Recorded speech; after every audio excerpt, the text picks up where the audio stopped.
The city of Orleans Prime shimmered like liquid glass beneath twin moons, perfect, sterile, and cruelly uniform. The inhabitants, the Seraphis, were a species engineered for symmetry and emotional precision. Every face mirrored another. Every thought was calibrated to the collective rhythm of reason. Imperfection wasn't merely frowned upon. It was considered a virus, something to be erased for the good of the species. And so when Lira was born, the doctors whispered a single word that sealed her fate. Defect. Her eyes, one silver, one violet, were a genetic aberration. Her neural pathways showed unpredictable emotional surges. While others communicated in harmonic frequencies, her thoughts were bursts of color and sound no one else could interpret. Her parents, high-ranking geneticists, turned away before she could take her first steps. By Seraphis law, she was sent to the outer colony for genetic anomalies, a place where broken designs were quietly forgotten. For years, Lira grew among others deemed misaligned. Children with asymmetrical wings, adults whose minds drifted beyond the collective. They were watched, tested, and taught to obey silence. The Seraphis believed isolation would contain the contamination. But Lira didn't break. She dreamed, something her kind was never meant to do. At night, she imagined colors that didn't exist in the visible spectrum. She whispered to stars she had never seen and drew spirals in the dust that mirrored galactic arms. Her caretakers dismissed it as glitch behavior. But beyond the observation domes, someone else was listening. His name was Elias, a human xenobiologist assigned to study Seraphis evolution. Humans were tolerated in Seraphis space, useful for their curiosity, if not their chaos. Elias had seen many things across the galaxy, but nothing quite like her. On his third visit to the colony, his scanners picked up an unusual energy signature, a harmonic frequency laced with something human-like, emotion. When he found Lira, she was sitting alone by the transparent barrier of her cell, tracing constellations onto the glass. "You shouldn't be here," she said without turning. Her voice was soft but carried an otherworldly resonance. "And yet," Elias replied, "I think this is exactly where I'm supposed to be." From that moment, their world began to intertwine. Over the following months, Elias studied her behavior, though study quickly became the wrong word. Lira wasn't like the others. She could perceive fluctuations in electromagnetic fields, sense storms before they formed, and sometimes her voice triggered faint auroras within the facility. Yet she was lonely, painfully so. "You feel things you can't share," Elias said once, watching her draw spirals on the floor. She nodded. "They call it corruption. But what if it's something else? What if it's connection?" That word stirred something deep in him. The Seraphis worshipped order. Humans thrived on chaos. But what stood before him wasn't chaos.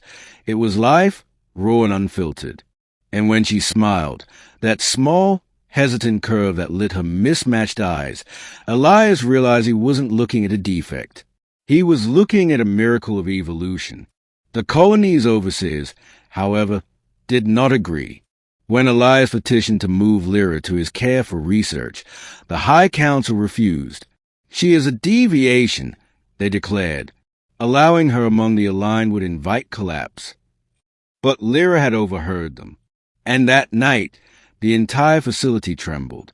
The harmonic suppressors failed. Alarms screamed.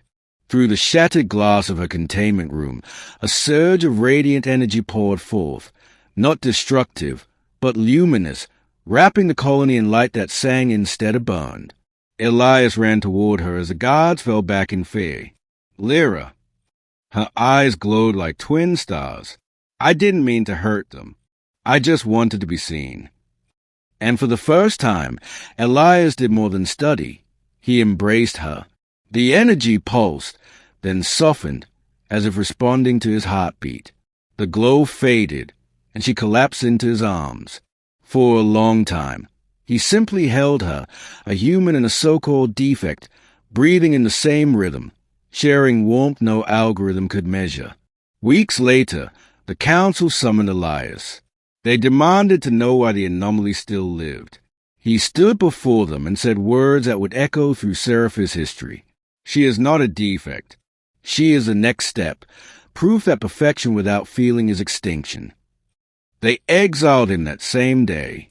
But before leaving Seraphis space, Elias took Lira with him, to the edge of the galaxy, to a world where laws of harmony did not bind them. They lived among the human frontier, where laughter and pain mixed freely. Lira learned to dance in rain, to taste food, to cry. And sometimes, when the night was still, she'd look up and say, "They'll never understand us." Elias would take her hand and answer, "They don't have to. The universe already does." Years later, Seraphis ships came searching. The collective was fracturing. More defects had begun to appear. Children born with color in their eyes, voices that carried emotion. They had discovered Lira's records, and the whispers began, the girl who changed the pattern. When they finally found her, she was standing on a cliff overlooking the ocean, her human companion beside her. The Seraphis emissary spoke coldly. "Return to us, Lira. We will correct the flaw." She smiled, and for the first time, her voice resonated with both human warmth and seraphic harmony. "There is no flaw, only evolution." She raised her hand, and the sea mirrored the stars, twin moons, twin eyes, one future. The emissary fell silent, unable to comprehend what they were witnessing. In that moment, even perfection bowed before love. And so the legend spread, of the defect who became a daughter, of the human who saw beauty where others saw error. Together, they wrote a new code into the cosmos, one not built on symmetry, but on soul,